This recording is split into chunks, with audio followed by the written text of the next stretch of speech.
మహాగణాధిపతయే నమః. ఓం గురుభ్యో నమః. ఓం శ్రీమాత్రే నమః. మనం ఈరోజు బుధగ్రహం 6వ తేదీకి కరెక్ట్గా 6వ తేదీ ఈవినింగ్ లోపల ఆల్మోస్ట్ 7వ తేదీ నుంచి బుధుడు తన ఓన్ హౌస్కి వెళ్తున్నాడు. ఒక శుభగ్రహంతో కలవబోతున్నాడు. అది పర్టికులర్గా 23వ తేదీ వరకు ఈ రెండు గ్రహాలు కలిసి ఉంటాయి. 23వ తేదీకి జలరాశుల్లోకి వస్తాడు బుధుడు. వీటి వల్ల ద్వాదశ లగ్నాల వారికి, లగ్నం తెలియని వారు రాసి చూసేసుకోండి, ప్రాబ్లం లేదు. ఎటువంటి ఫలితాలు ఉన్నాయి అంటే ఎటువంటి మంచి ఫలితాలు ఉన్నాయి, ఎటువంటి విషయాల్లో జలరాశుల్లోకి మారినప్పుడు జాగ్రత్త పడాలి అనేటువంటి విషయాల్ని చెప్తుంది. నేనైనప్పటికీ కూడా చెప్పిస్తుంది సాక్షాత్ లలిత అమ్మవారిగా భావిస్తూ ఒక్కొక్క లగ్నం గురించి, లగ్నం తెలియని వారి రాశి గురించి తెలుసుకుందాం. మకర లగ్నము, మకర రాశి. మకరం వారికి కనుక చూసుకుంటే 6వ స్థానంలో బుధ గురువులు ఉంటున్నారు. అయితే శాస్త్రంలో 6వ స్థానం అనేటువంటిది శత్రుస్థానం అనే శుభగ్రహాలు ఉండడం మంచిది కాదంటూ ఉంటారు. అది నిజమే, అందులో ఎటువంటి సందేహం లేదు. అయితే కొన్నిటికి మంచి, కొన్నిటికి జాగ్రత్తగా ఉండాలి. అంటే మీరు ఎక్కడా కూడా శుభగ్రహాలు 6లో ఉన్నప్పుడు ఫైట్ చేయడం మంచిది కాదు, సామరస్యంగా మాట్లాడుకోవడమే మంచిది. మనం ఒక్కోసారి కొన్ని కండిషన్స్ వస్తుంటాయి మన లైఫ్లో. ఇప్పుడు మనం గొడవ పెట్టుకుంటే మంచిదా, లేకపోతే కూర్చొని 10 మంది ముందుని, పెద్దవాళ్ళ ముందుని మాట్లాడుకుంటే మంచిదా, లేకపోతే కేసు వేస్తే మంచిదని ఇట్లాంటి సిచ్యువేషన్స్ వస్తుంటాయి.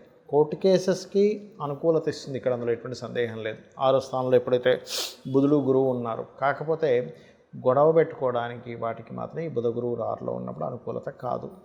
మరి అదే బుధ గురువులు 6లో ఉన్నప్పుడు 2వ స్థానాన్ని, ధనస్థానాన్ని వీక్షిస్తుంటాయి. కాబట్టి ధనపరమైనటువంటి విషయంలో, అందులో ముఖ్యంగా లోన్స్ కోసం ప్రయత్నం చేసేటువంటి వారికి ఈ యొక్క బుధగ్రహము, గురుగ్రహము ఎప్పుడైతే మిథున రాశిలో మీకు కలుస్తుందో 23వ తేదీ, 6వ తేదీ నుంచి 23వ తేదీ వరకు ఉన్నటువంటి గ్రహస్థితి అనుకూలిస్తుంది. దాని తర్వాత బుధుడు సహజంగానే సప్తమంలోకి వెళ్ళిపోతున్నాడు. దానికి తర్వాత ప్రొసీడింగ్ హౌసెస్లో కుజుడు, కేతు ఉన్నందుకు కాస్త పార్ట్నర్షిప్స్ విషయాల్లో కొంత జాగ్రత్తగా ఉండాలి. కాకపోతే ఇక్కడ అన్ఎక్స్పెక్టెడ్ థింగ్స్, ఎందుకంటే 4వ స్థానాధిపతి కుజుడు కేతుతో కలుస్తున్నందుకు మీరు ఏదైతే గృహము, స్థలము కొనుక్కుందాం అనుకుంటుంటారు, లేదా కొంతమంది చూడండి అప్పుడే వాహనం తీసుకొని హైవేల మీద ఫాస్ట్గా వెళ్తుంటారు. కాస్త వాహనాల మీద వెళ్ళేటప్పుడు ఈ కుజకేతువులు అష్టమ స్థానము, అష్టమం అంటే అన్ఎక్స్పెక్టెడ్ థింగ్స్ స్థానం అంటారు. ఆ యొక్క విషయాల్లో కాస్త జాగ్రత్తగా ఉండాలి, గుర్తుపెట్టుకోండి. అలాగే మరొక విషయం ఏంటంటే ఇక్కడ గమనించుకున్నట్లయితే ఇక్కడ ఈ అష్టమ స్థానంలో ఉన్నప్పుడు అగ్నితత్వ రాశుల్లో ఉన్నందుకు సర్వసాధారణంగా చూడండి ఈ 2 నెలల పాటు కూడా ఏదైనా అగ్ని సంబంధించిన కార్యక్రమాలు చేసేటప్పుడు, అంటే ఇంట్లో స్త్రీలైతే ఈ స్టవ్ మీద మనకి వంటలు అది వండేటప్పుడు విషయంలో కానివ్వండి, లేదా ఏదైనా పటాసులు కాల్చేటప్పుడు కానివ్వండి, లేనట్లయితే ఏదైనా మిషనరీ దగ్గర వర్క్ చేసేటప్పుడు, అదేవిధంగా పవర్ రిలేటెడ్ సంబంధించినవి ఏవైనా సరే, మన ఇంట్లో ఏదో రిపేర్ వస్తే మనంతటి మనమే తీసి సేవ్ చేస్తూ ఉంటాం హడావిడిగా, అనుభవం ఉంటే పర్లేదు.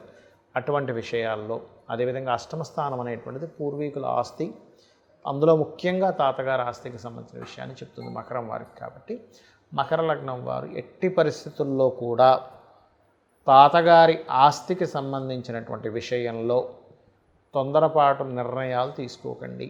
ఇది చాలా చాలా చాలా కాంబినేషన్స్ ఇట్లాంటి రిజల్ట్స్ వస్తాయి. కాకపోతే అప్పులు లభించడానికి చాలా బాగుందని చెప్పుకున్నాము. నిత్య జీవితంలో కొన్ని డెవలప్మెంట్స్ 6వ స్థానంలో ఎప్పుడైతే బుధ గురువులు కలిసి ఉంటారో డైలీ లైఫ్లో కొన్ని శుభ సంబంధించిన సూచనలు కూడా ఇస్తుంది. ఎందుకంటే ప్రతి ఒక్కరికి కూడా 6వ స్థానం అనేటువంటిది పూర్వజన్మ కర్మస్థానం. అయితే మకరం వారికి 6వ స్థానము, 11వ స్థానము 2 పూర్వజన్మ కర్మను సూచిస్తాయి. కాబట్టి కొన్ని విషయాల్లో ఇక్కడ ఏమైనా మనం ఇరుక్కుంటామా అని అనుకున్నప్పుడు మాత్రం చాలా జాగ్రత్తగా ఉండండి. దీని ద్వారా ఏమవుతుంటుందంటే ఒక్కొక్కసారి మీ ప్రొఫెషన్ మీద కూడా దాని ఎఫెక్ట్ చూపిస్తూ ఉంటుంది. కాబట్టి ఈ జాగ్రత్త తీసుకోండి.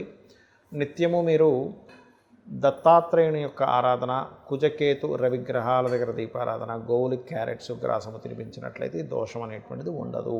మనం చెప్పుకుంటున్నటువంటి ఏదైతే ఈ బుధగ్రహానికి సంబంధించిన విషయం ఏదైతే ఉందో ఇది ప్రధానంగా ఎవరి మీద ఎఫెక్ట్ ఉంటుంది అంటే విద్యార్థులు. గుర్తుపెట్టుకోండి, విద్యార్థులు బుధగ్రహానికి సూచనగా తీసుకుంటాం, మాస్టర్స్ గురుగ్రహానికి సూచనగా తీసుకుంటాం.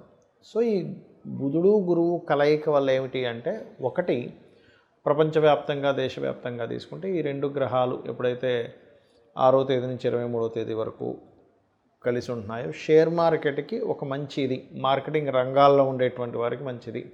మీరు ఏదైనా ఒక వార్తని స్ప్రెడ్ చేసేటప్పుడు లేదా మనం చూడండి ఒక్కోసారి ఫలానా డిజిటల్ మార్కెటింగ్ రిలేటెడ్ సంబంధించిన వాటిల్లోని షేర్ మార్కెటింగ్లో ఫలానా దాని మీద ఇన్వెస్ట్మెంట్ చేస్తున్నాము, మీకు కనుక మీ జన్మజాతకంలో మంచి టైం నడుస్తుంది.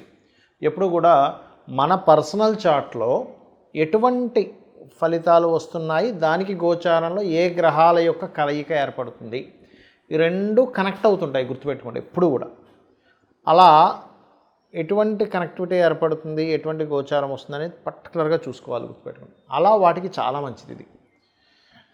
మరియు అగ్రిమెంట్స్, కాంట్రాక్ట్స్ కొత్తగా ఏదైనా ప్రారంభించడానికి, ముఖ్యంగా బిజినెస్ రిలేటెడ్, అందులో ముఖ్యంగా మార్కెటింగ్ రిలేటెడ్ ఇట్లాంటి వాటికి ఈ కాంబినేషన్ చాలా మంచిది. అయితే ఈ కాంబినేషన్ ఉంది కదండి, ఈ రోజుల్లో ఎప్పుడైనా చేసుకోవచ్చు అంటే కాదు. మీరు పర్టికులర్గా ఏదైనా ఒక ముహూర్తం పెట్టుకున్నప్పుడు, గుర్తుపెట్టుకోండి, ఏదైనా ఒక ముహూర్తాన్ని పెట్టుకున్నప్పుడు ఆ ముహూర్త సంబంధంగా కలిసి రావడము అనేటువంటిది ఉంటుంది. అయితే ఇందులో చాలామంది అంటారు, ఏమండి ఇప్పుడంతా జ్యేష్ఠమాసం అని, లేకపోతే తర్వాత ఆషాఢ మాసం అని, తర్వాత ఉండేటువంటి మాసాలు ఏవైతే ఉంటాయో మనకు ఒకసారి కలిసి రాదు కదా, అప్పుడు ఏం చేయాలి అంటే, శాస్త్రంలో అభిజిత్ ముహూర్తం అని ఉంటుంది, అభిజిత్ లగ్నము అని ఉంటుంది. 11:30 నుంచి 12 ఆ ప్రాంతాల్లో ఉంటుంది. 12:30 కొన్ని ఒక్కొక్కసారి ఒక్కో సమయంలో ఉంటుంది. ఎప్పుడైనా ఒక ముహూర్తం పెట్టుకునేటప్పుడు దుర్ముహూర్తం లేకుండా చూసుకోండి. దుర్ముహూర్తము, అదేవిధంగా వర్జ్యం లేకుండా చూసుకోవాలి. వర్జ్యం అనేటువంటిది ఉండకూడదు.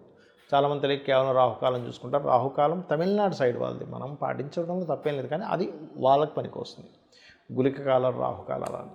అదేవిధంగా మీ జన్మజాతకంలో కనుక బుధుడు మంచి స్థితిలో ఉండి బుధగ్రహం యొక్క మహాదశలు నడిచేటువంటి వారికి కూడా ఈ బుధ గురువుల యొక్క కాంబినేషన్ మంచి ఫలితాలు ఇస్తుంది. అందులో ఎటువంటి సంశయం లేదు, గుర్తుపెట్టుకోండి. అలాగే మరింత మంచి ఫలితాలు రావాలి బుధగ్రహ సంబంధించినటువంటి విషయంలో, గురుగ్రహ సంబంధించిన విషయంలో అని చెప్పి చూసుకున్నట్లయితే, మీకు దగ్గరలో ఏదైనా ఆలయం ఉన్నట్లయితే ఆలయం దగ్గరికి వెళ్ళి, బుధగ్రహానికి గురుగ్రహానికి మధ్యలో అటు ఇటు 2 గ్రహాలు ఉన్నాయి, గుర్తుపెట్టుకోండి. ఎప్పుడు కూడా ఒక గ్రహం ఫలితం ఇవ్వాలంటే అటు ఇటు ఉండే పాపగ్రహాలు ఉంటే వాటికి రెమెడీ చేసుకోవాలి. అంటే కుజుడు, కేతువు, రవికి రెమెడీ చేసుకున్నట్లయితే 100% బాగుంటుంది, అందులో ఎటువంటి సందేహం లేదు, గుర్తుపెట్టుకోండి.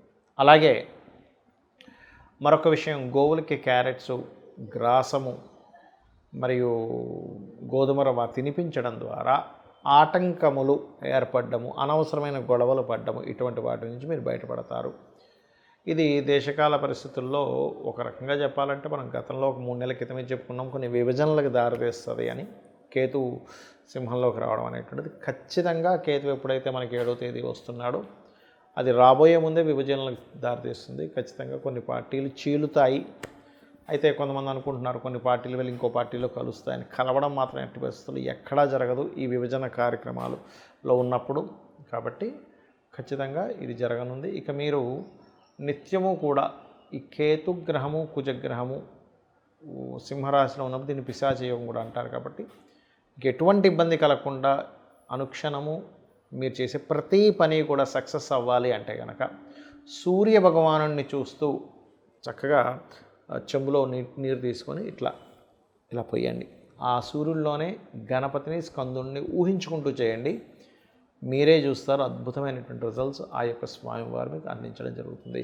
అలాగే ఇంకొక విషయం ఏంటంటే, ఇక్కడ ఈ కుజకేతువులు ఎప్పుడైతే ఈ సింహరాశిలోకి ఉంటున్నారో, ప్రధానంగా ఈ అగ్ని సంబంధించినవి, ఇంట్లో ఏదైనా పవర్ రిలేటెడ్ వర్క్ చేసేటప్పుడు కానీ, దేశకాల అంటే దేశంలో అందరికీ పనిచేస్తుందండి ఇది.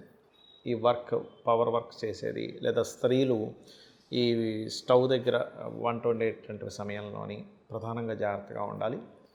ఇందులో మరొక విషయం ఏంటంటే, మనకి స్లీపర్ సెల్స్తోని దేశం మీద కొంత ఇబ్బంది ఉంది. కాబట్టి ఈ స్లీపర్ సెల్స్ రిలేటెడ్ సంబంధించినటువంటి విషయాలలో, లేదా ఏదైనా ముఖ్యంగా ఈ 2 నెలలు కలిసి ఉంటాయి కుజకేతువులు ముఖ్యంగా కలిసి ఉన్నందుకు, ఏదైనా పుణ్యక్షేత్రాలకి, పుణ్యతీర్థాలకి, ఆలయాలకి రద్దీ ఎక్కువగా ఉండేటువంటి ప్రదేశాల్లో కూడా కాస్త జాగ్రత్తగా ఉండండి. బికాజ్ ఆఫ్ ఈ కుజకేతువులు కలవబోతున్నారు ఇంకా నెక్స్ట్.